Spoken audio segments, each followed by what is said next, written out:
Retrocedamos 600 millones de años a una época en la que nuestro planeta se recuperaba de uno de los períodos más brutales de su historia geológica. La Tierra se deshacía lentamente de sus cadenas heladas, el legado de una era que los científicos ahora llaman Tierra bola de nieve. Imaginemos ese mundo, una catástrofe global, una glaciación total, cuando glaciares gigantes cubrieron los océanos de polo a polo, convirtiendo nuestro mundo en una bola de hielo brillante y sin vida. Pero ahora todo estaba cambiando. La incesante actividad volcánica durante millones de años había bombeado gases de efecto invernadero a la atmósfera, y las temperaturas globales comenzaron a aumentar de forma constante. Las imponentes capas de hielo que habían envuelto el planeta se agrietaban y derretían con un rugido ensordecedor, liberando a los antiguos océanos de sus confines helados.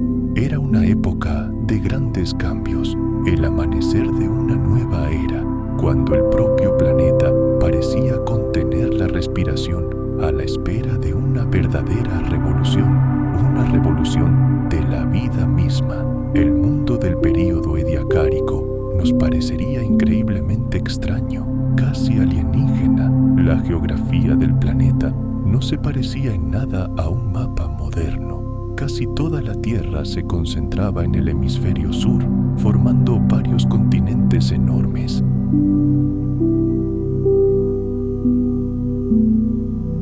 Los continentes de aquella época eran páramos silenciosos y estériles, rocas desnudas, interminables desiertos arenosos y llanuras desprovistas de un solo brote verde. El suelo, tal como lo conocemos, aún no existía. Solo roca fragmentada, desprovista de materia orgánica.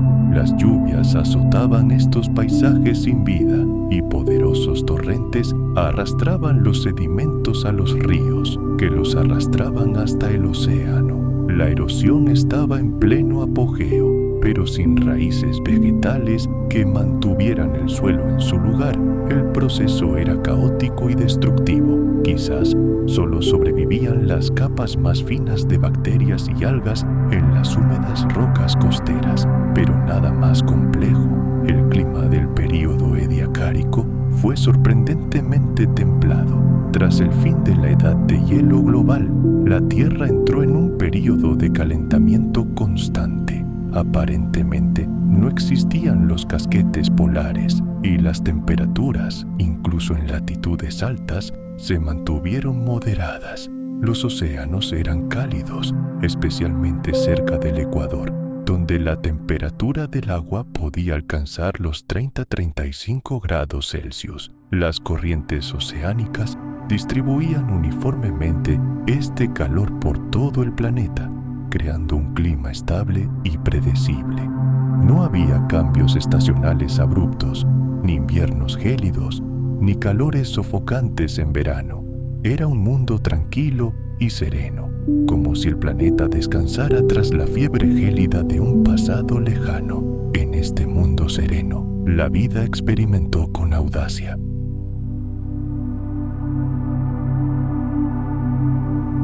En su interior se encontraba todo un mundo, el amnios, una bolsa llena de líquido que rodeaba al embrión como un océano privado, la alantoides, un depósito de desechos, y el saco vitelino, una reserva de nutrientes.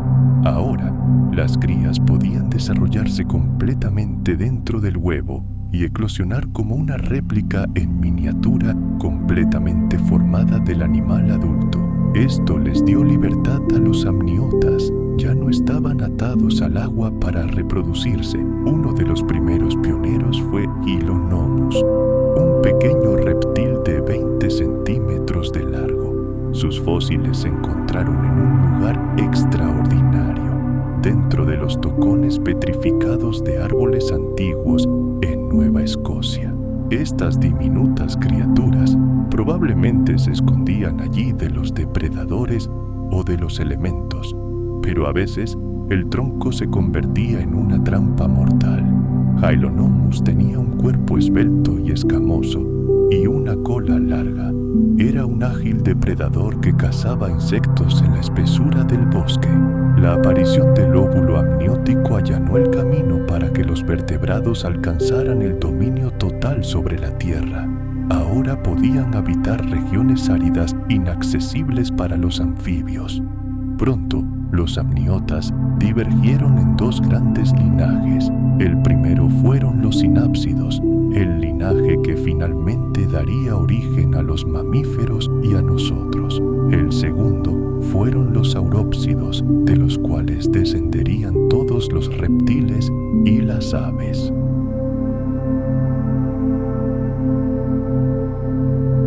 La formación del supercontinente Pangea, que se extiende de polo a polo, redibujó todo el mapa del mundo. Las regiones interiores de esta gigantesca masa terrestre quedaron aisladas de los océanos y los vientos húmedos simplemente no podían alcanzarlas. Comenzó la gran sequía. Los vastos bosques pantanosos que habían dado origen al carbón y a los insectos gigantes comenzaron a retirarse y desaparecer, dando paso a paisajes más áridos. Una era estaba llegando a su fin.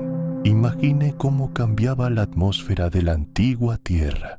Los niveles de dióxido de carbono, esa manta invisible que calentaba el planeta, comenzaron a disminuir y como resultado, el frío global comenzó a extenderse por todo el planeta. Aquí, en el polo sur del gigantesco continente de Gondwana, vemos cómo comienzan a formarse los casquetes polares. Vastos glaciares, como criaturas vivientes, avanzan inexorablemente, devorando territorios cada vez más grandes. El clima, antes estable, ahora se está convirtiendo en un escenario de extremos, donde temporadas de lluvias torrenciales se alternan con sequías severas y periodos de calor con frío intenso. Estos cambios planetarios están asestando un golpe devastador al mundo vegetal. Los impenetrables bosques pantanosos del Carbonífero temprano y medio, donde reinaban los licopodios, amantes de la humedad, y las colas de caballo gigantes, están comenzando a retroceder. Su era está llegando a su fin.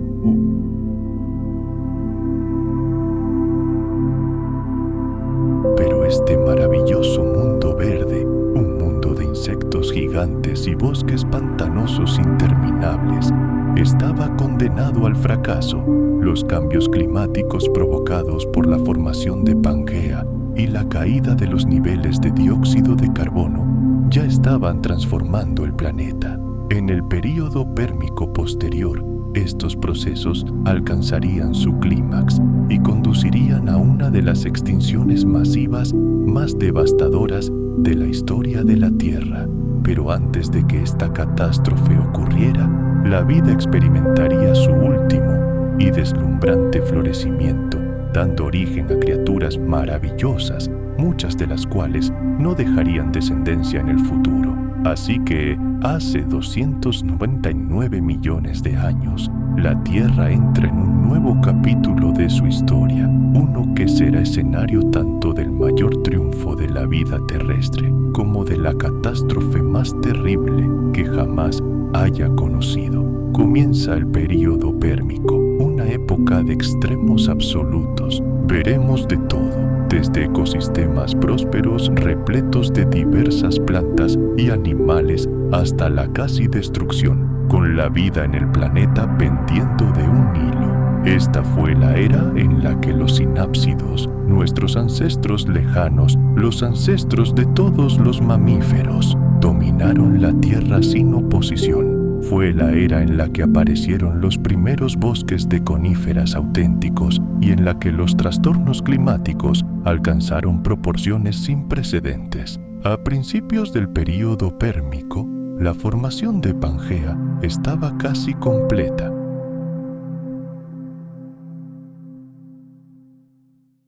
Sin embargo, hacia mediados del Pérmico, los glaciares comenzaron a retroceder y el clima global se calentó gradualmente. La atmósfera del Pérmico temprano aún era rica en oxígeno, aunque su nivel había comenzado a disminuir desde su máximo del 35% durante el Carbonífero. Al final de la era, el contenido de oxígeno se desplomaría al 15-16%, incluso por debajo de los niveles actuales. Simultáneamente, las concentraciones de dióxido de carbono comenzaron a aumentar, especialmente al final del período, cuando una monstruosa actividad volcánica liberó volúmenes inimaginables a la atmósfera. Esto desencadenó un potente efecto invernadero y provocó un abrupto calentamiento global. La flora del período pérmico era notablemente diferente a la que observamos en los bosques pantanosos del Carbonífero. Los licopodios gigantes, amantes de la humedad, y las colas de caballo que dominaban en el pasado desaparecieron casi por completo a medida que los pantanos se reducían. Fueron reemplazados por plantas más adaptadas a la sequía. Las coníferas se convirtieron en la fuerza dominante en muchos ecosistemas. Las coníferas primitivas, como la Walcha y la Voltsia, tenían hojas aciculares cubiertas por una cutícula gruesa y cerosa que ayudaba a conservar la valiosa humedad. Formaron bosques que recordaban en cierta medida a las coníferas modernas y prosperaron en regiones más secas.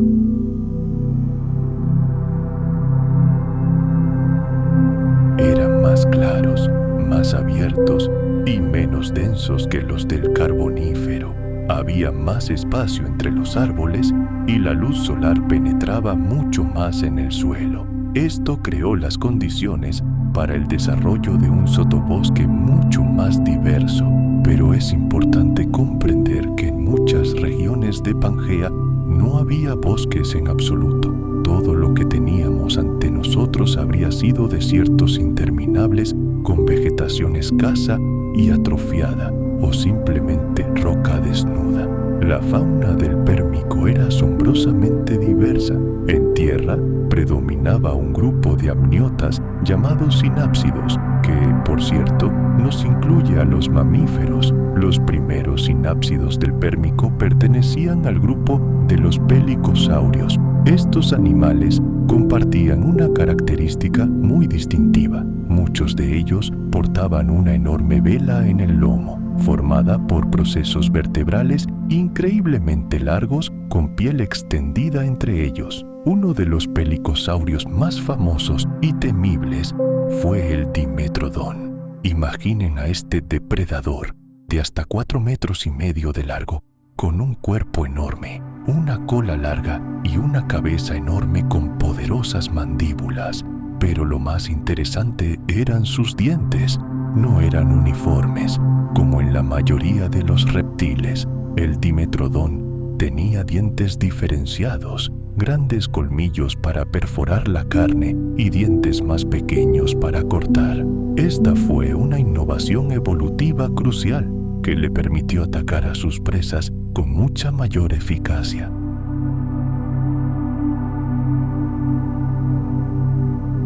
Las estructuras arrecifales estaban formadas principalmente por esponjas calcáreas y algas, pero distaban mucho de la antigua grandeza de los arrecifes de los períodos Devónico y Carbonífero. A finales del Pérmico, el clima del planeta se había vuelto verdaderamente infernal, extremadamente caluroso y seco. La gran edad de hielo de Gondwana terminó y los casquetes polares se derritieron incluso en el Polo Sur. Las temperaturas en todo el planeta se dispararon. Las condiciones se volvieron especialmente insoportables en las profundidades del gigantesco continente de Pangea, donde las temperaturas estivales podían alcanzar los 40 o incluso los 50 grados Celsius. Los inviernos en latitudes altas eran fríos, pero el hielo polar era impensable. Las sequías se volvieron comunes. Vastas áreas del interior de Pangea se convirtieron en desiertos áridos. La vegetación sobrevivió solo en forma de raros oasis a lo largo de ríos y lagos.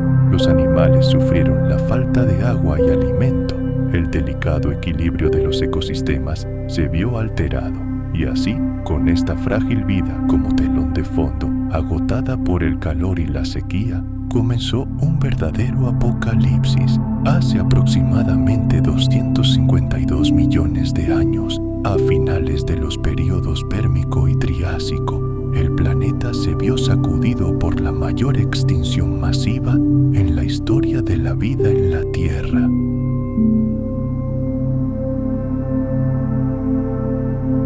Viajemos en el tiempo a uno de los momentos más oscuros de la historia de nuestro planeta. Tras la gran extinción, la Tierra fue un mundo prácticamente muerto. Durante varios millones de años agonizantes, fue una era de silencio.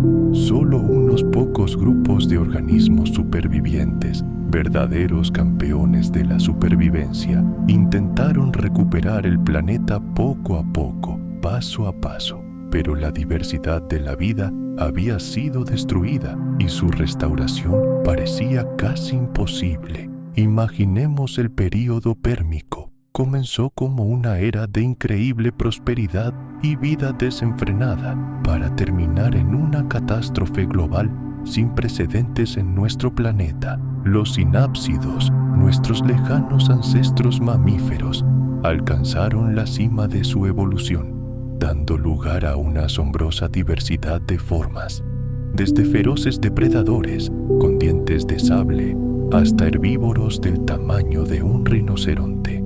La vida vegetal se expandió, colonizando las áridas regiones interiores de los continentes y creando ecosistemas completamente nuevos, nunca antes vistos. Los océanos rebosaban de vida en todas sus formas, pero entonces este mundo fue reducido a cenizas. Catastróficos cambios climáticos y erupciones volcánicas sin precedentes transformaron el próspero planeta en un desierto árido, borrando prácticamente todo rastro de vida de su superficie.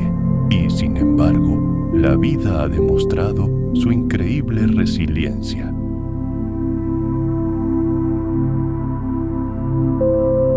A principios del Triásico, toda la Tierra aún se concentraba en un único y gigantesco supercontinente, Pangea, que se extendía de polo a polo. Su forma se asemejaba a una gigantesca letra C orientada al este, y el vasto y cálido océano de Tetis se deslizaba en esta curva de tierra. Al oeste, hasta donde alcanzaba la vista, se extendía el inmenso océano Pantalasa, que cubría la mayor parte del globo. Sin embargo, las regiones interiores de Pangea seguían siendo extremadamente agrestes. Eran interminables desiertos calcinados por el sol, donde la lluvia era escasa y las temperaturas del aire alcanzaban niveles extremos incompatibles con la vida. El clima del Triásico temprano era realmente severo, caluroso e inestable. El planeta aún no se ha recuperado de los efectos de la catástrofe. La atmósfera estaba sobresaturada de dióxido de carbono, lo que creó un potente efecto invernadero. Las temperaturas medias eran entre 6 y 10 grados más altas que las actuales, incluso en los polos, donde no había rastros de casquetes polares. Las regiones ecuatoriales eran tan abrasadoras que posiblemente fueran completamente inadecuadas para los grandes vertebrados. Durante el día, los animales se veían obligados a buscar refugio a la sombra de las rocas o en madrigueras profundas, saliendo a buscar alimento solo en el fresco crepúsculo. Además, los niveles de oxígeno atmosférico eran peligrosamente bajos, solo entre un 15 y un 16%.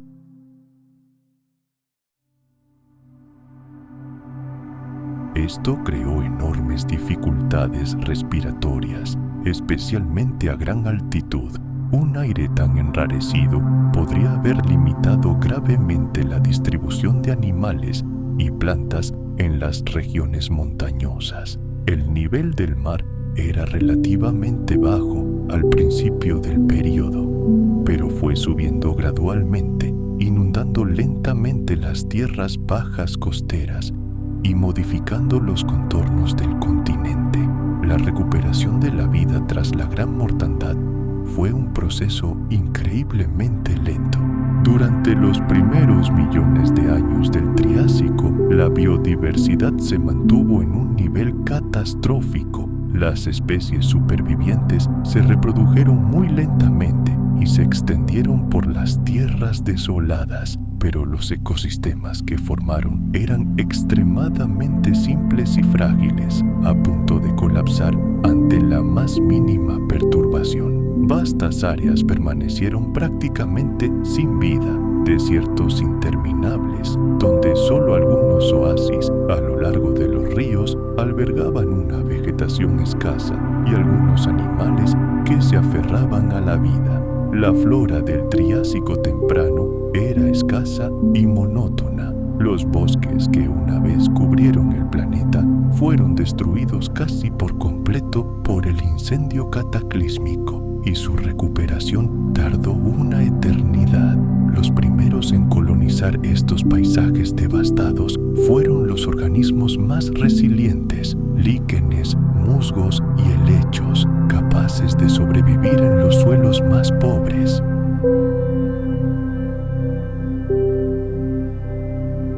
Estas plantas, parecidas a palmeras, tenían troncos gruesos con la base de hojas viejas caídas y una exuberante corona de hojas largas y plumosas en la parte superior. Hacia finales del Triásico surgieron las bennetitas, un grupo extinto de plantas que superficialmente se parecían a las cícadas, pero que evolutivamente eran más cercanas a las angiospermas. Poseían enormes estructuras cónicas para la reproducción que algunos paleontólogos creen que se asemejan a flores primitivas. Fueron las bennetitas las que se convertirían en una parte crucial de los ecosistemas mesozoicos, sirviendo de alimento a generaciones de dinosaurios herbívoros. La fauna del Triásico temprano fue verdaderamente extraordinaria. Numerosos nichos ecológicos que quedaron vacíos tras la extinción fueron ocupados lentamente por los grupos supervivientes, y aquí nos encontramos con un verdadero campeón, el Lystrosaurus. Este pequeño dicinodonte, aproximadamente del tamaño de un cerdo, fue probablemente el vertebrado terrestre más común del planeta durante el Triásico temprano. Sus fósiles se han encontrado prácticamente en todas partes, en todos los continentes que alguna vez formaron parte de Pangea, desde la Antártida hasta la India. El Lystrosaurus tenía un cuerpo en forma de barril, extremidades cortas pero poderosas y un pico distintivo que utilizaba para esquilar la vegetación resistente y baja.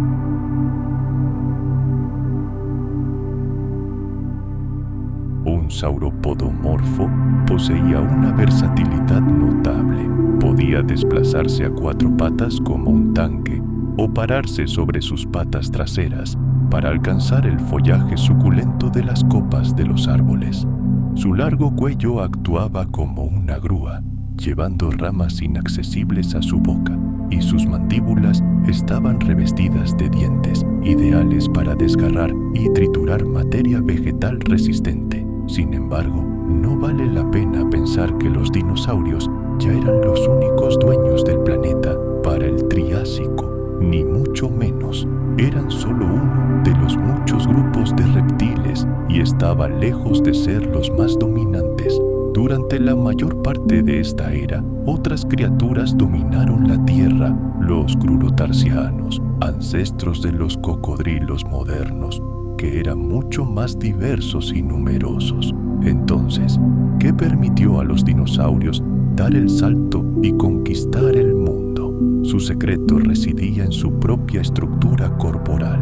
Sus patas no estaban a los lados, como la mayoría de los reptiles, sino justo debajo del cuerpo. Este detalle, aparentemente insignificante, les otorgaba una ventaja colosal en eficiencia de locomoción. velocidad y resistencia. Gastaban menos energía al caminar y correr, dejando muy atrás a sus competidores. Además, existen muchas razones para creer que los dinosaurios poseían un sistema respiratorio mucho más sofisticado, equipado con sacos aéreos, como los de las aves modernas.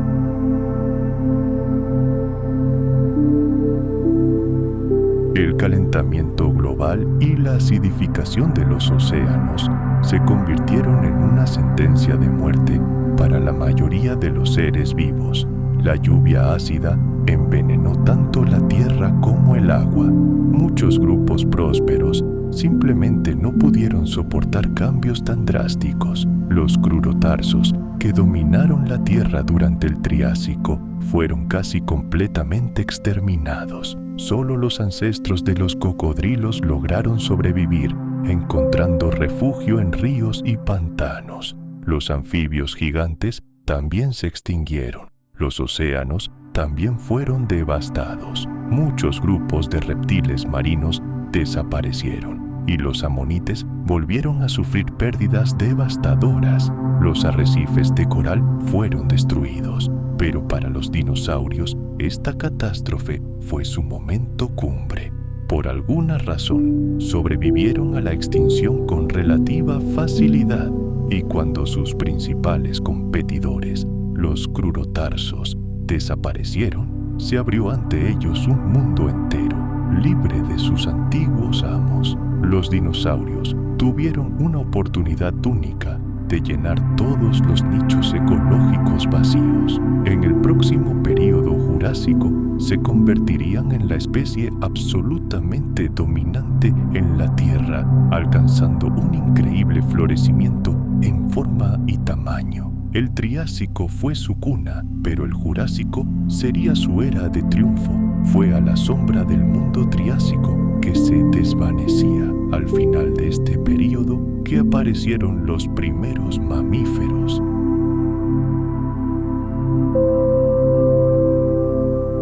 Mientras estos colosos se desplazaban por los bosques milenarios, la tierra misma vibraba y zumbaba bajo sus pisadas de varias toneladas.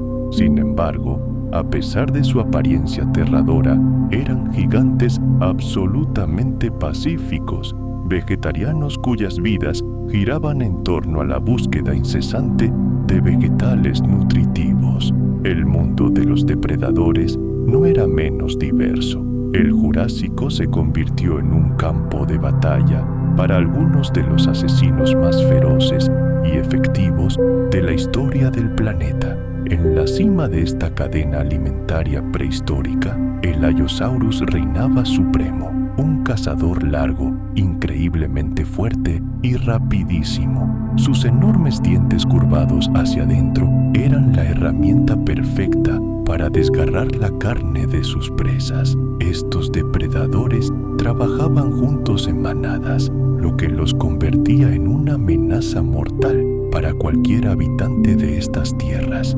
Imaginen esta escena, una manada de Allosaurus hambrientos acercándose a un joven Diplodocus que se había alejado de la manada, con su rugido atronador y espeluznante resonando por los alrededores. En batallas tan brutales, se decidía no solo el destino de una criatura, sino el futuro de poblaciones enteras. Pero los gigantes no fueron los únicos que moldearon el paisaje de la era jurásica. Al mismo tiempo, dinosaurios de estatura mucho menor, criaturas ágiles y ágiles, también se expandían activamente por el planeta.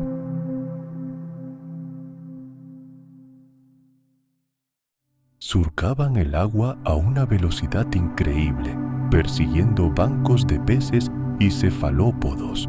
Los plesiosaurios, Plesiosauria, con sus cuellos increíblemente largos y serpenteantes y sus poderosas aletas, surcaban con gracia las oscuras profundidades, y junto a ellos vivían los Pliosauria, enormes monstruos marinos cuya mordedura poseía una de las fuerzas más devastadoras de la historia del planeta. Todas estas asombrosas criaturas existían en un asombroso equilibrio natural. La Tierra Jurásica era un organismo gigantesco y armonioso, donde cada elemento tenía su lugar. La exuberante vegetación proporcionaba alimento a los gigantes herbívoros. Estos, a su vez, eran cazados por depredadores, y tras su muerte, sus restos se convertían en alimento para criaturas más pequeñas y fertilizaban el suelo. La vida en la era Jurásica se caracterizó no solo por una lucha constante por la supervivencia, sino también por asombrosos experimentos evolutivos. Fue durante este período que aparecieron los primeros mamíferos primitivos en el planeta. Estas criaturas eran diminutas, nocturnas, se escondían a la sombra de gigantes y buscaban refugio en madrigueras subterráneas para evitar convertirse en presa fácil de los todopoderosos dinosaurios. Pero fueron precisamente estas discretas criaturas las que, en un futuro lejano, estaban destinadas a convertirse en nuestros antepasados.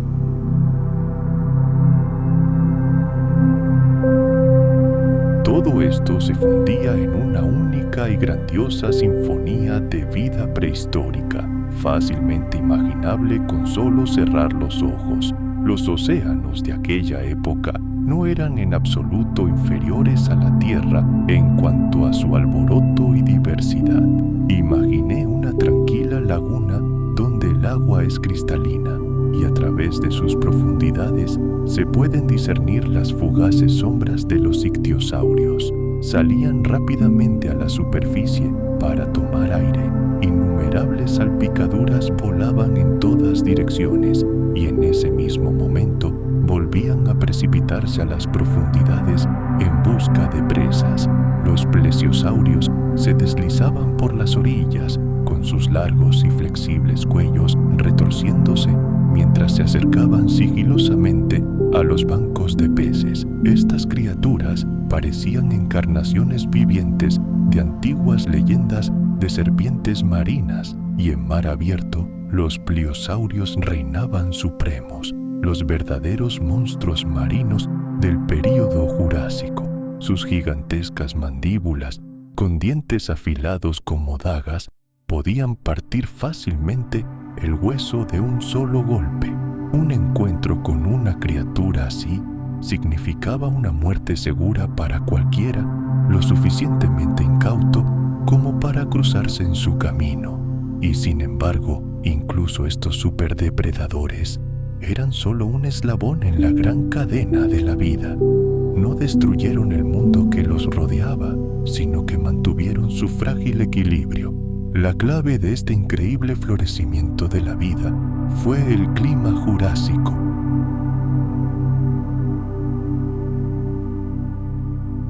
Sus enormes cuerpos se mecían rítmicamente a cada paso, y sus largos cuellos, como grullas vivas, se abrían paso hasta las copas de los árboles, arrancando montones de agujas y hojas.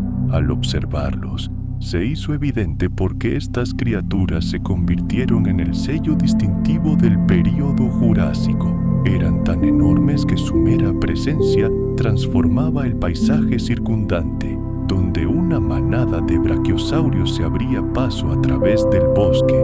Los árboles se agrietaban y se rompían bajo su increíble peso.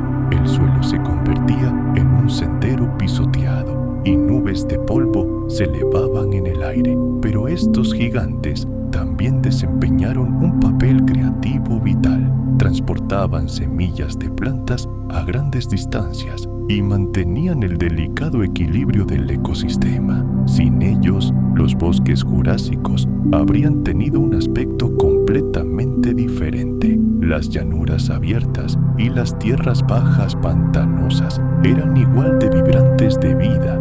Allí uno podía encontrarse con manadas de dinosaurios herbívoros más pequeños, como el estegosaurio, famoso por sus hileras de placas óseas a lo largo de su columna vertebral y su larga cola rematada con espinas afiladas como dagas. Estos animales parecían fortalezas vivientes y móviles. Su poderosa armadura y su cola letal les proporcionaban una protección fiable contra la mayoría de los depredadores. Pero a pesar de esto,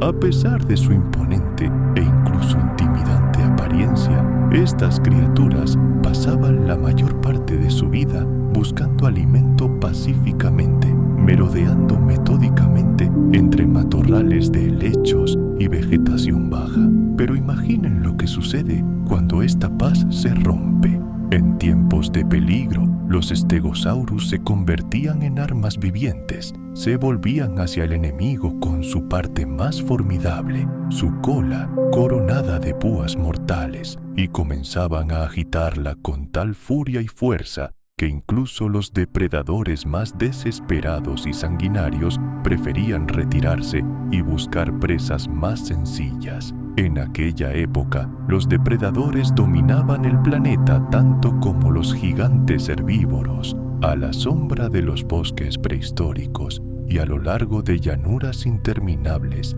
cazaban los Allosaurus, aterradores depredadores cuyos cuerpos podían alcanzar los 12 metros de longitud. Sus colosales mandíbulas, revestidas de hileras de dientes afilados como dagas, convertían cada ataque en una sentencia de muerte para sus víctimas. Los Allosaurus eran asesinos versátiles. Podían acechar a sus presas en solitario, confiando en su fuerza, o reunirse en manadas coordinadas, lo que los convertía en una amenaza incluso para los habitantes más grandes de aquella época. Pasemos al centro mismo de tal cacería.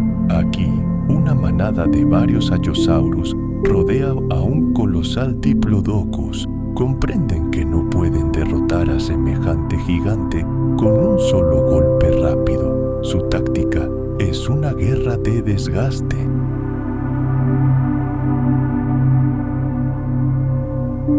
No había casquetes polares en el planeta, e incluso en las latitudes polares prevalecía un clima templado y agradable. Esto creó condiciones paradisíacas casi perfectas para el desarrollo de plantas y animales. Bosques interminables cubrían casi toda la superficie terrestre, y vastas llanuras y ciénagas pantanosas rebosaban de vida. Incluso los desiertos que apenas comenzaban a formarse en algunos continentes se convirtieron en una especie de oasis para las especies de dinosaurios que se habían adaptado a las condiciones áridas.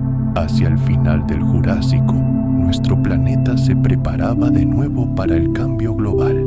El supercontinente Pangea continuó su lenta pero inexorable división, y nuevos océanos se expandieron gradualmente entre los continentes divergentes.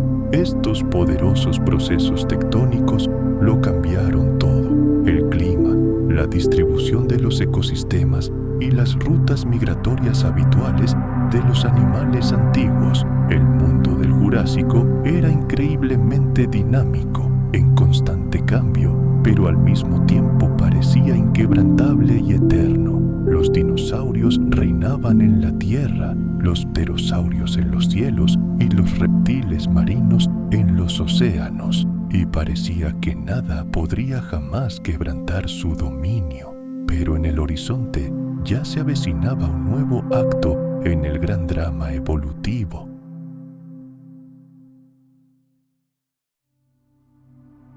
Tras el Jurásico, llegaría el Cretácico, una época de aparición de plantas con flores, nuevos depredadores aún más avanzados, y finalmente, una gran catástrofe que pondría fin para siempre a la era de los dinosaurios.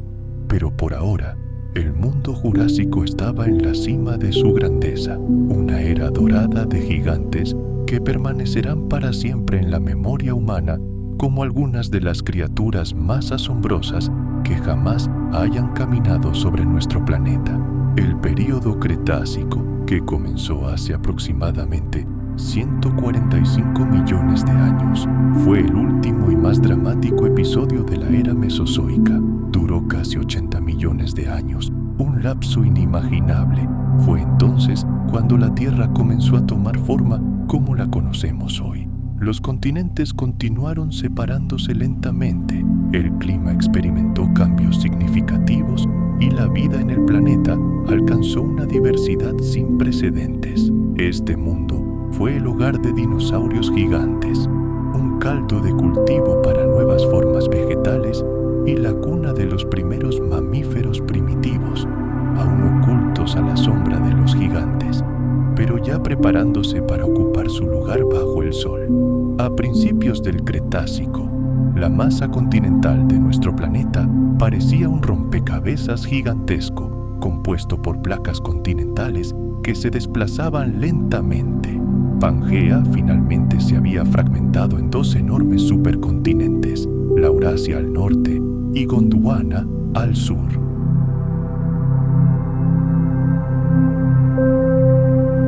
Entre ellos ya se encontraban formas primitivas, marsupiales y placentarias, los mismos grupos que pronto ocuparían todos los nichos ecológicos vacantes tras la extinción de los dinosaurios. En el Cretácico aún se ocultaban en el sotobosque, pero fue entonces cuando se sentaron las bases para el futuro dominio de los mamíferos. Sin embargo, este asombroso y rico mundo de vida no duró para siempre. Al final del Cretácico ocurrió una de las catástrofes más aterradoras de la historia de nuestro planeta.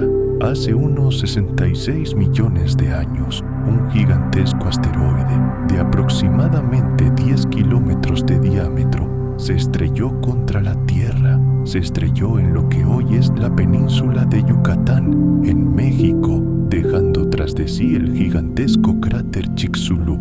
La fuerza del impacto fue colosal. La energía de la explosión fue millones de veces mayor que la potencia combinada de todos los arsenales nucleares jamás creados por la humanidad.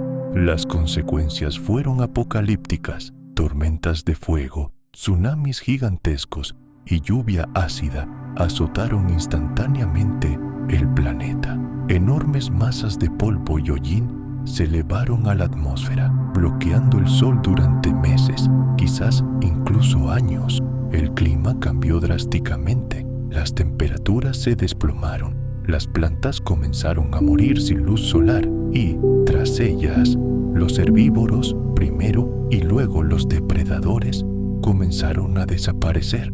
Los dinosaurios, que dominaron la Tierra durante más de 160 millones de años, desaparecieron casi por completo.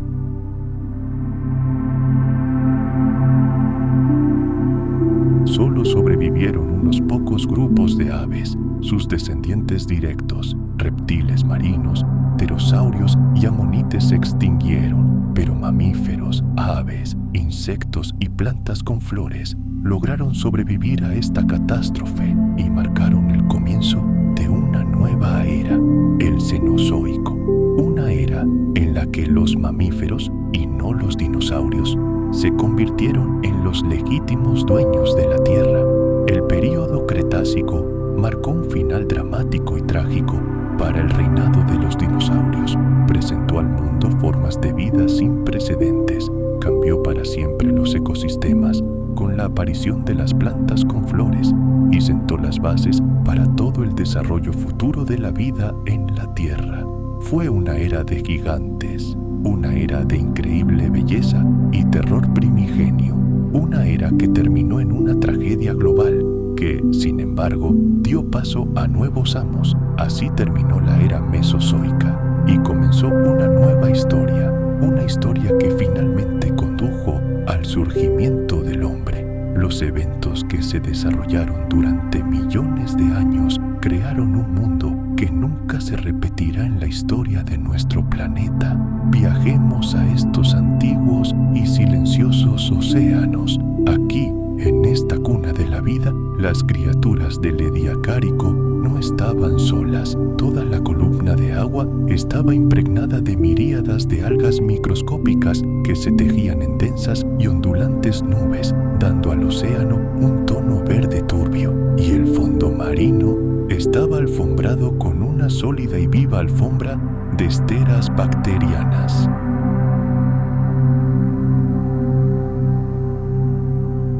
Gracias a este asombroso proceso, ahora podemos examinar la estructura de las criaturas ediacáricas con asombroso detalle, cada pliegue de su cuerpo, cada segmento, cada textura única de su superficie, todo congelado en el tiempo.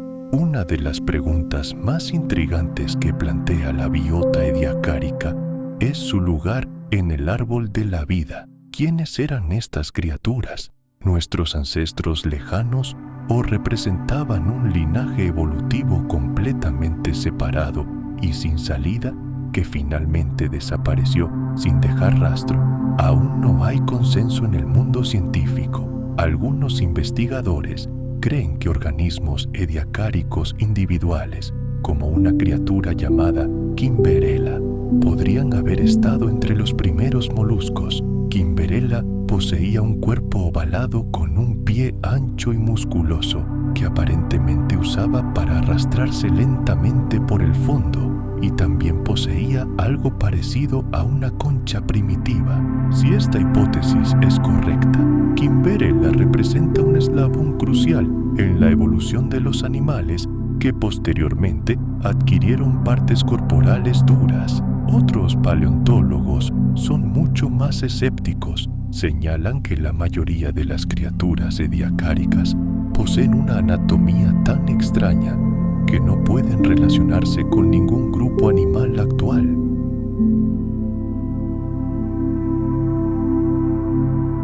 Su inusual simetría radial o incluso trirradiada, la ausencia total de órganos digestivos visibles y su peculiar segmentación corporal sugieren que podrían haber sido un gran experimento de la propia naturaleza, un intento de crear vida multicelular según un modelo completamente diferente, que finalmente fracasó en producir formas modernas. Quizás la fauna ediacárica fue una especie de plan A de la evolución que resultó inviable y se descartó en favor de un plan B más exitoso: animales con esqueletos duros, activos, móviles y capaces de comportamientos complejos. Pero independientemente de si los organismos ediacáricos fueron nuestros ancestros directos o no, su contribución a la historia de la vida es inestimable. Demostraron que la multicelularidad era una vía de desarrollo realista y prometedora. Demostraron la increíble diversidad de formas que puede adoptar la vida. Crearon los primeros ecosistemas de la historia del planeta, en los que diferentes organismos interactuaron entre sí, aunque de forma muy primitiva.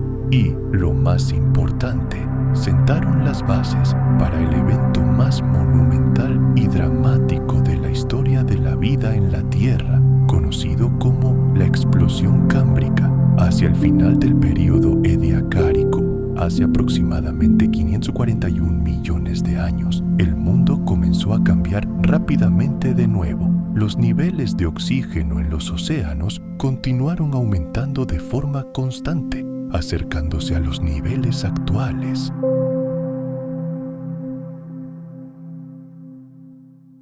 Esto creó la base energética para el surgimiento de formas de vida mucho más activas y complejas. Al mismo tiempo, la composición química del agua de mar también cambió. La concentración de calcio y otros minerales aumentó, proporcionando a los futuros organismos los componentes básicos para la construcción de caparazones y esqueletos duros. Estos cambios fueron lentos, pero su efecto acumulativo fue colosal. Los primeros presagios de la revolución venidera aparecieron en forma de diminutas estructuras duras, tubos microscópicos, placas y elementos aciculares que algunos organismos comenzaron a producir en sus cuerpos. Estos fueron los primeros prototipos de conchas y esqueletos, destinados a ser clave para la supervivencia en el siguiente período geológico. Pero por ahora, estas estructuras eran demasiado pequeñas y escasas. El mundo ediacárico seguía siendo un mundo de cuerpos blandos, un reino de silencio y una existencia pausada y meditativa. Y sin embargo, bajo esta engañosa calma, ya se avecinaba una tormenta. Las innovaciones genéticas se acumulaban en las poblaciones, nuevos tipos de células, nuevas formas de coordinarlas, nuevos mecanismos de desarrollo embrionario estaban emergiendo. Todo esto era pólvora, lista para explotar en un deslumbrante despliegue de increíble diversidad. El período ediacárico fue un largo y majestuoso preludio de la gran sinfonía de la vida que estaba a punto de resonar con toda su fuerza en el Cámbrico.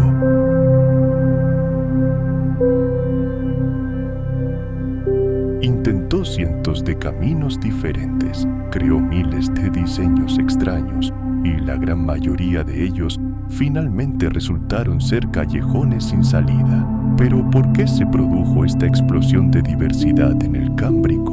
Una teoría destacada atribuye un papel clave al surgimiento de la visión. La capacidad de ver cambió radicalmente las reglas del océano. Los depredadores podían rastrear a sus presas a distancia y éstas podían detectar el peligro y huir. Esto desencadenó una despiadada carrera armamentística evolutiva. Los depredadores perfeccionaron su visión, desarrollaron reflejos ultra rápidos y armas de captura letales. Las presas respondieron desarrollando caparazones resistentes, espinas afiladas, aprendiendo a enterrarse instantáneamente en el lodo o acelerando su velocidad. Cada nuevo invento de los atacantes requería una respuesta inmediata de los defensores, y este ciclo impulsó la evolución a una velocidad sin precedentes. Otra hipótesis profundiza más a nivel genético. En esta época se produjeron eventos a gran escala, duplicaciones, es decir, la duplicación de conjuntos completos de genes en el ADN de organismos antiguos. Esto proporcionó a la evolución un vasto material genético de reserva para la experimentación. Los genes responsables del desarrollo corporal se volvieron más complejos y flexibles.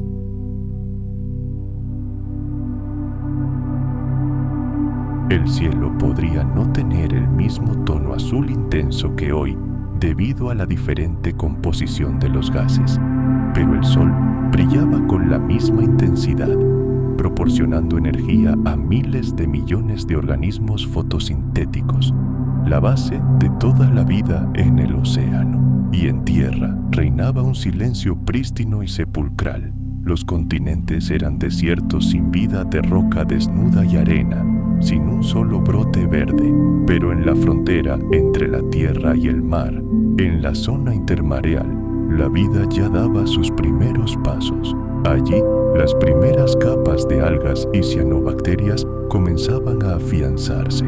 Estas sencillas comunidades prepararon lenta pero seguramente las bases para la futura gran conquista de la Tierra. Iniciaron los primeros procesos de formación del suelo, descomponiendo químicamente la roca y acumulando valiosa materia orgánica, pero la aparición de verdaderos bosques y praderas terrestres aún tardaría muchísimo tiempo, más de 100 millones de años. En los océanos del Cámbrico, las pirámides alimenticias se volvieron complejas y multiniveladas. En la base, en el primer nivel, se encontraban las fábricas de vida, organismos fotosintéticos, algas y cianobacterias que convertían la luz solar en alimento. En el siguiente nivel, numerosos organismos filtradores y detritívoros, trilobites, moluscos y braquiópodos las alimentaban. Estos, a su vez, eran cazados por depredadores más pequeños, diversos gusanos y pequeños artrópodos.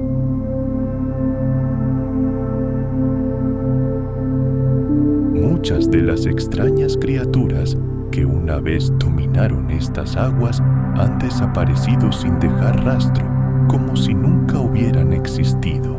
La era de los arqueociatídeos, los primeros constructores de arrecifes, ha llegado a su fin. Los temibles Anomalocaris y sus parientes, antaño reyes de los mares, son ahora meros fantasmas del pasado, raras reliquias de una era pasada, pero donde algunos cedieron, otros ocuparon su lugar.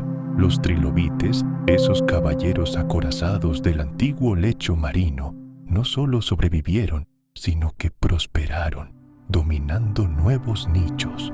Junto a ellos, braquiópodos y moluscos continuaron su marcha triunfal. Y fue entonces, a la sombra de estos gigantes, que surgieron criaturas humildes, casi discretas. Los primeros peces primitivos eran criaturas diminutas, sin mandíbulas, cuyo único soporte era una notocorda primitiva. Parecían insignificantes, pero estaban destinados a reescribir por completo las reglas del juego en el planeta en la era venidera. La explosión cámbrica se convirtió en un momento decisivo en la historia de la vida, en un período de tiempo notablemente corto. Según los estándares geológicos, surgió tal profusión de formas y estructuras que sentó las bases de toda la evolución posterior del reino animal. Casi todos los filos animales modernos, con raras excepciones, remontan su linaje al Cámbrico.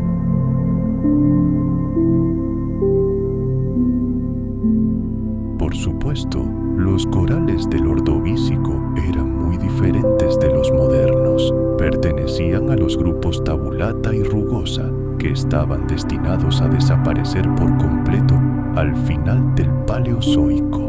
Los corales tabulata construían colonias masivas de cámaras tubulares compactas separadas por septos horizontales. Los corales rugosa o corales cuerno podían ser solitarios o coloniales, y sus esqueletos presentaban septos radiales característicos que creaban un patrón complejo. Estos primeros arrecifes de coral eran verdaderos oasis, rebosantes de vida. Los trilobites se escondían en sus grietas, los moluscos se arrastraban lentamente y los gusanos excavaban en el sedimento, y los depredadores planeaban sobre los arrecifes. Cefalópodos primitivos, nautiloideos y los primeros ancestros de lo que se convertirían en pulpos y calamares. Los nautiloideos del Ordovícico eran increíblemente diversos. Algunos tenían conchas rectas y cónicas que alcanzaban varios metros de longitud. Otros tenían conchas curvas, similares a cuernos. Todos eran depredadores activos que utilizaban sus tentáculos para capturar presas y la propulsión a chorro para desplazarse rápidamente. Pero sobre todo este esplendor se cernía la sombra de un auténtico titán de los mares del Ordovícico.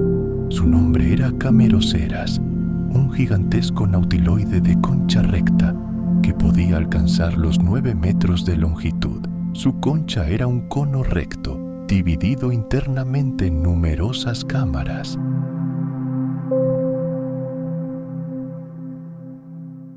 La mayoría de los escorpiones marinos del Ordovícico eran aún relativamente pequeños, de entre 10 y 30 centímetros de longitud, y cazaban pequeños invertebrados en el fondo marino o en los bancos de algas. Pero incluso entonces habían surgido especies más grandes entre ellos, precursoras de los gigantes que aterrorizarían los océanos en los períodos silúrico y devónico. Estas criaturas no eran solo cazadores primitivos, sino verdaderas máquinas de matar, que combinaban a la perfección velocidad, agilidad y armas letales. Mientras tanto, aquí, en el fondo de los antiguos mares del Ordovícico, todo un universo de otras criaturas no menos asombrosas bullía y florecía. Imagine verdaderos bosques submarinos, pero compuestos no de plantas, sino de animales. Estos son los lirios marinos o crinoideos. Estaban firmemente anclados al fondo marino con sus largos apéndices en forma de tallo, y sobre ellos extendían sus gráciles brazos plumosos como abanicos vivientes para filtrar los nutrientes del agua. Estos asombrosos organismos estaban relacionados con las estrellas de mar y los erizos de mar modernos, pertenecientes al filo Echinodermata. Sus esqueletos, compuestos de placas calcáreas, se asentaron en el fondo marino después de la muerte y, durante millones de años, formaron capas enteras de la llamada caliza crinoidea, que los geólogos aún encuentran hoy en día.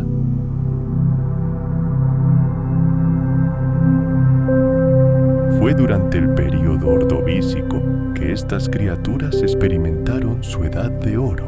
Su diversidad era sencillamente asombrosa y su vegetación submarina cubría vastas áreas de aguas poco profundas. Junto a ellas, arrastrándose lentamente por el fondo, se encontraban sus otros parientes, las estrellas de mar y sus primas más ágiles, las estrellas de mar, también conocidas como estrellas frágiles. Las estrellas de mar eran depredadores activos e implacables. Podían usar sus poderosos brazos para abrir las conchas de los bivalvos, luego voltear sus estómagos y digerir a la presa en su propio hogar. Las estrellas de mar, sin embargo, eran mucho más ágiles. Sus brazos largos, flexibles y serpenteantes les permitían moverse rápidamente por el lecho marino irregular en busca de carroña o presas pequeñas. Los erizos de mar, por otro lado, apenas comenzaban su largo viaje evolutivo, pero incluso entonces, sus conchas esféricas, completamente cubiertas de espinas móviles y afiladas, una defensa confiable contra la mayoría de los depredadores, ya se podían encontrar en el fondo marino. El mundo de los moluscos tampoco se detuvo, continuó ramificándose y dando lugar a nuevas formas.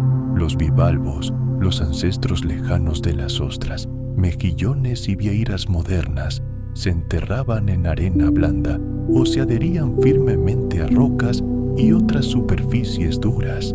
Sus vecinos, los gasterópodos que ahora llamamos caracoles, se deslizaban lentamente sobre rocas y lechos de algas antiguas.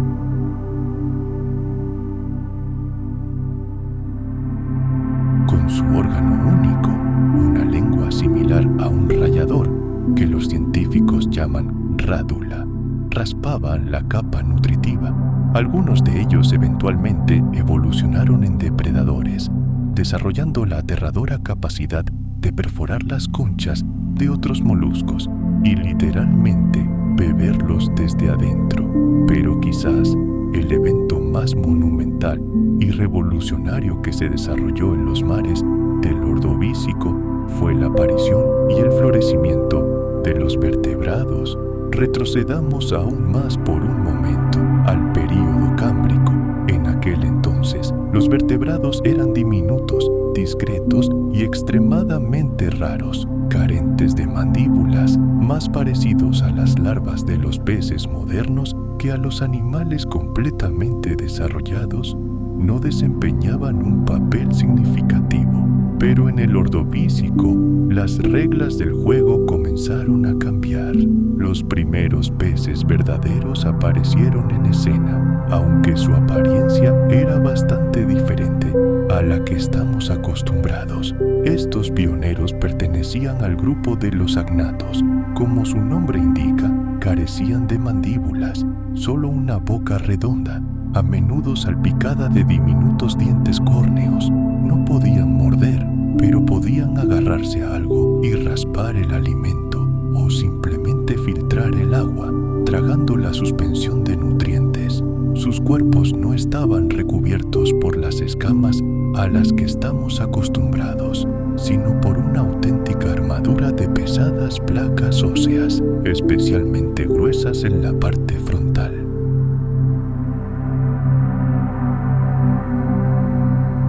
Estas criaturas eran increíblemente resistentes, capaces de sobrevivir en rocas desnudas en las condiciones más duras. Iniciaron el proceso crucial de la meteorización química, descomponiendo la roca de forma lenta pero segura y creando la primera y más delgada capa de suelo. Los hongos también comenzaron a colonizar la Tierra. Estos discretos organismos desempeñaron un papel clave en la descomposición de la materia orgánica muerta, devolviendo valiosos nutrientes al ciclo natural. Los primeros hongos terrestres probablemente eran microscópicos, pero sentaron las bases para futuros ecosistemas fúngicos mucho más complejos. Es muy posible que las primeras asociaciones micorrízicas, una asociación entre los hongos y las primeras plantas, surgieran en esa época, donde el hongo ayudaba a la planta a extraer minerales del suelo y a cambio recibía azúcares nutritivos. Y entonces, hacia el final del Ordovícico, ocurrió un acontecimiento trascendental. Aparecieron las primeras plantas terrestres. Eran diminutas, de apenas unos centímetros de altura y completamente diferentes a las plantas modernas. Carecían de raíces, hojas y un sistema vascular para transportar agua. Imaginen simples tallos verdes, como los que conocemos de Cooksonia. Su superficie estaba cubierta por una película cerosa llamada cutícula, que las protegía de la desecación mortal del aire libre.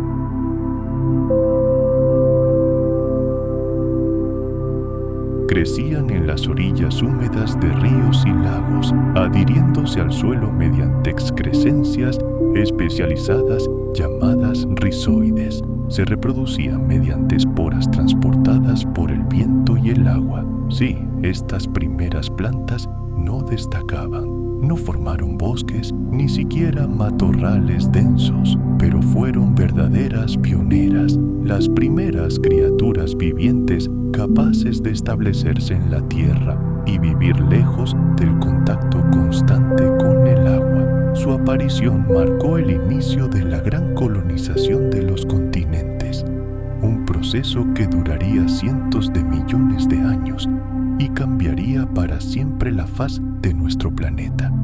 Durante la mayor parte del Ordovícico, el clima terrestre se mantuvo cálido y estable, pero hacia su final comenzaron cambios verdaderamente drásticos. El enorme supercontinente Gondwana, desplazándose lentamente, se acercó al Polo Sur.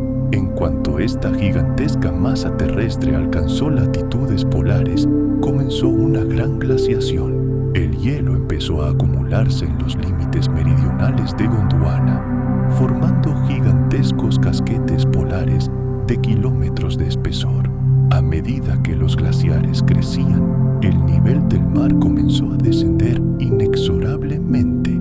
El agua atrapada en las capas de hielo ya no regresaba al océano, y así los vastos mares poco profundos que cubrían las plataformas continentales y eran cuna de millones de especies comenzaron a retroceder. Para la vida marina, esto fue una catástrofe de proporciones inimaginables.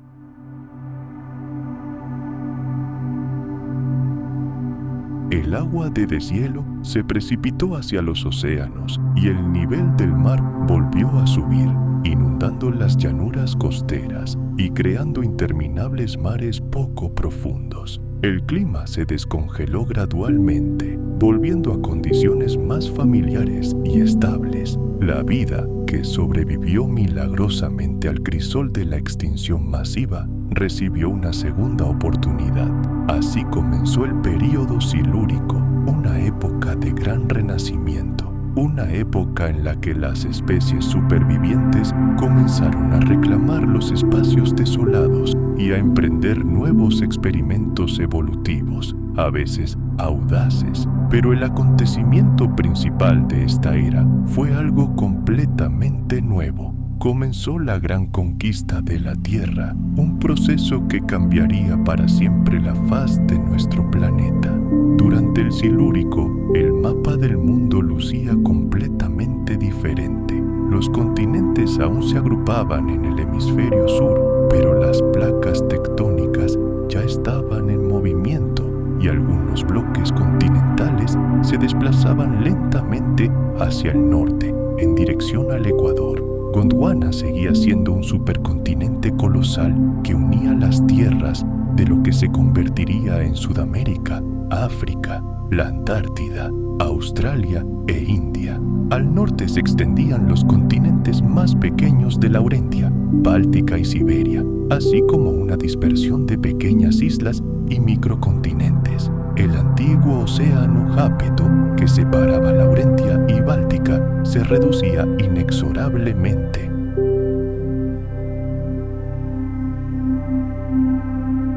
Los cefalópodos también se recuperaron de la extinción, aunque formas gigantes de concha recta, como el monstruoso Camaraceros, desaparecieron para siempre. Sus descendientes, los nautiloideos, continuaron vagando por los océanos. Los nautiloideos silúricos eran más compactos y sus conchas adquirieron una forma curva o espiral. Permanecieron como depredadores activos, flotando en la columna de agua y acechando pequeños invertebrados y peces. Mientras tanto, los vertebrados del Silúrico daban sus primeros, pero cruciales, pasos hacia la dominación. Los peces sin mandíbula o agnatos seguían siendo el grupo más numeroso. Sus representantes acorazados, los ostracodermos, se diversificaron cada vez más. Algunos desarrollaron cuerpos más aerodinámicos y aletas eficientes para nadar rápidamente, mientras que otros se mantuvieron fieles a una pesada armadura y a un estilo de vida relajado en el fondo marino. Y, sin embargo, la mayor revolución en la historia de los vertebrados tuvo lugar aquí mismo, en las aguas del Silúrico. Fue una invención que cambiaría para siempre las reglas del juego en el planeta: la aparición de las mandíbulas. Al final de este período, aparecieron los primeros peces con mandíbulas, criaturas con mandíbulas móviles y dientes. Este avance evolutivo revolucionó por completo sus capacidades. Ahora podían hacer más que simplemente filtrar plancton o raspar algas. Ahora podían morder, agarrar y desgarrar activamente a sus presas.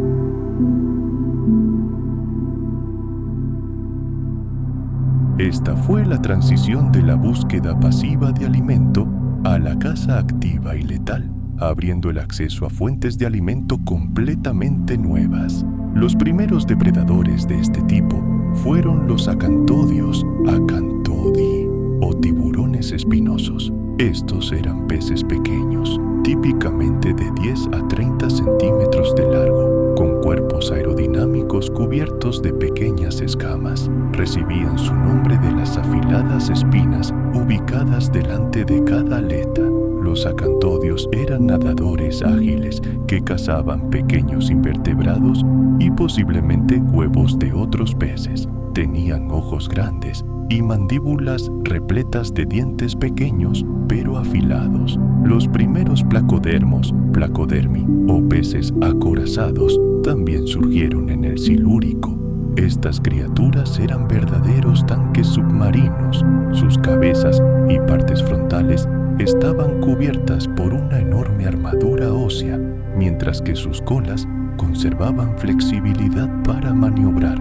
Los placodermos silúricos aún eran pequeños y primitivos, pero sentaron las bases de una futura dinastía de depredadores gigantes que aterrorizarían los mares en el período devónico posterior. Pero mientras estos dramas se desarrollaban en las profundidades marinas, un acontecimiento aún más colosal se producía en la superficie. La gran conquista de la Tierra había comenzado. El período silúrico marcó la era en la que la vida se afianzó por primera vez en los continentes.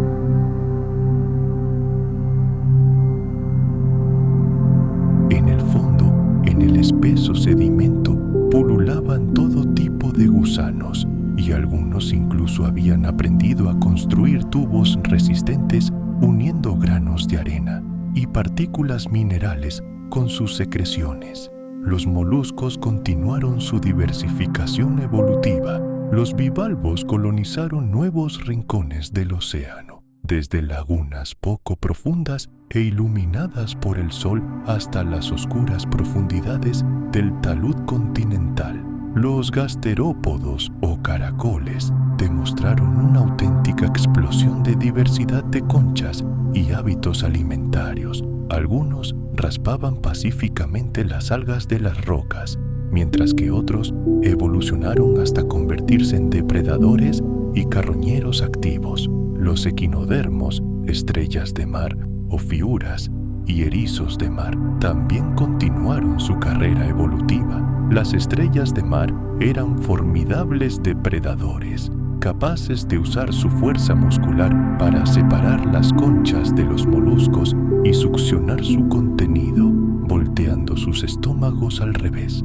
Las veloces ofiuras, también conocidas como estrellas de cola de serpiente, se desplazaban velozmente por el fondo marino con sus largos y flexibles brazos, recogiendo detritos y cazando pequeñas criaturas. Los erizos de mar, por su parte, se arrastraban lentamente sobre las rocas, raspando algas con sus poderosas mandíbulas, similar a un complejo mecanismo. Hacia el final del Silúrico, el clima del planeta finalmente se estabilizó. La terrible glaciación que sacudió el mundo al final del Ordovícico era un lejano recuerdo.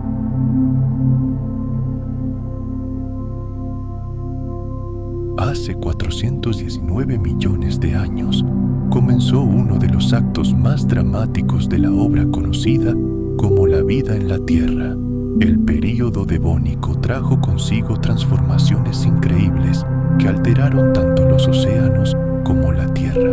Los peces alcanzaron una diversidad sin precedentes y tamaños gigantescos, convirtiéndose en los amos indiscutibles de los mares. En los continentes, diminutos tallos verdes se convirtieron en verdaderos bosques de decenas de metros de altura. Pero lo más importante es que fue entonces cuando los vertebrados abandonaron el agua, dando sus primeros pasos tímidos y vacilantes por las antiguas costas. Fue un período en el que el mundo se transformó hasta quedar irreconocible, sentando las bases de todos los futuros ecosistemas terrestres. Durante el período devónico, los continentes continuaron su lento pero inexorable movimiento. Laurentia y Báltica finalmente colisionaron, formando un único supercontinente, Laurasia, también conocido como Euramérica. Esta colisión dio origen a colosales cordilleras, los ancestros de los actuales Apalaches y Caledonia. Al sur se extendía el gigantesco continente de Gondwana, que abarcaba lo que se convertiría en África, Sudamérica, la Antártida, Australia e India. Entre estas masas continentales se extendían vastos océanos, Pantalasa, que cubría la mayor parte del planeta, y el océano Reich, de menor tamaño. El clima devónico fue cálido y húmedo durante casi toda la época.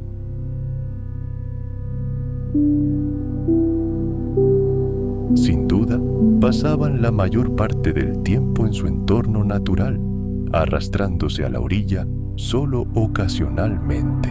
Estos pioneros de la Tierra habitaban zonas costeras pantanosas, donde el agua y la tierra se fusionaban. Aquí cazaban a los primeros habitantes de los continentes, ciempiés, escorpiones e insectos primitivos. Pero su conexión con el agua era inquebrantable. Ponían sus huevos exclusivamente en el agua y sus larvas eran completamente acuáticas, respirando por branquias y nadando con la cola.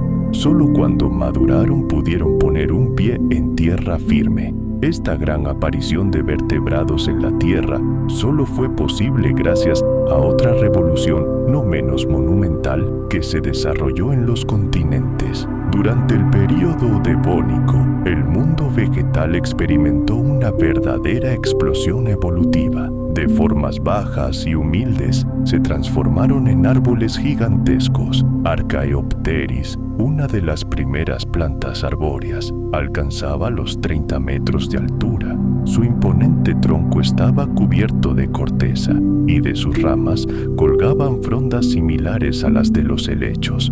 Archaeopteris se reproducía por esporas pero su madera ya era real, con rastros de anillos de crecimiento que indicaban el cambio de estaciones. Estas plantas, las progimnospermas, constituyeron un vínculo de transición entre los helechos y las plantas con semillas.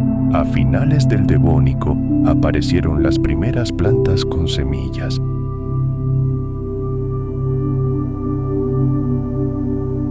Pero otros ya se habían adaptado completamente a la vida terrestre, convirtiéndose en algunos de los primeros depredadores verdaderamente terrestres. En esta época, las arañas comenzaron a tejer sus primeras redes primitivas. Estas aún no eran las trampas que conocemos hoy. Probablemente, las redes se utilizaban para reforzar las paredes de las madrigueras o para crear capullos para los huevos. La caza con telarañas aparecería mucho más tarde, pero incluso entonces, en el Devónico, las arañas eran depredadores activos, rastreando y atacando pequeños insectos y otros artrópodos. El suelo del bosque rebosaba de vida propia y oculta. Miles de millones de ácaros e insectos primitivos pululaban entre las hojas caídas, alimentándose de materia orgánica en descomposición, esporas y hongos. Formaron la base de las primeras redes tróficas terrestres. Los artrópodos depredadores se alimentaban de herbívoros, mientras que los depredadores más grandes, como los escorpiones, a su vez se alimentaban de depredadores más pequeños. Las cadenas tróficas terrestres se volvieron cada vez más complejas y diversas. El agua dulce del período Devónico también rebosaba de vida. Ríos y lagos estaban literalmente repletos de peces, peces de aletas lobuladas, peces de aletas radiadas e incluso los últimos peces acorazados, los invertebrados, moluscos, crustáceos, larvas de insectos, ocupaban todos los nichos disponibles.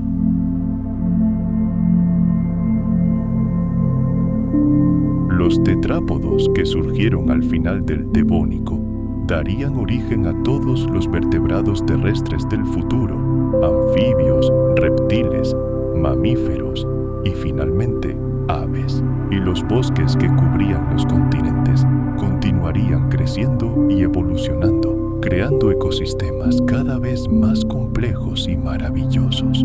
Y aunque muchas de las majestuosas criaturas del Devónico desaparecieron para siempre, nuevas formas de vida, participantes en el siguiente acto del gran drama de la evolución, estaban listas para ocupar su lugar. Hace 359 millones de años, el planeta entró en una de las eras más verdes de su historia. El período carbonífero recibió su nombre por una razón.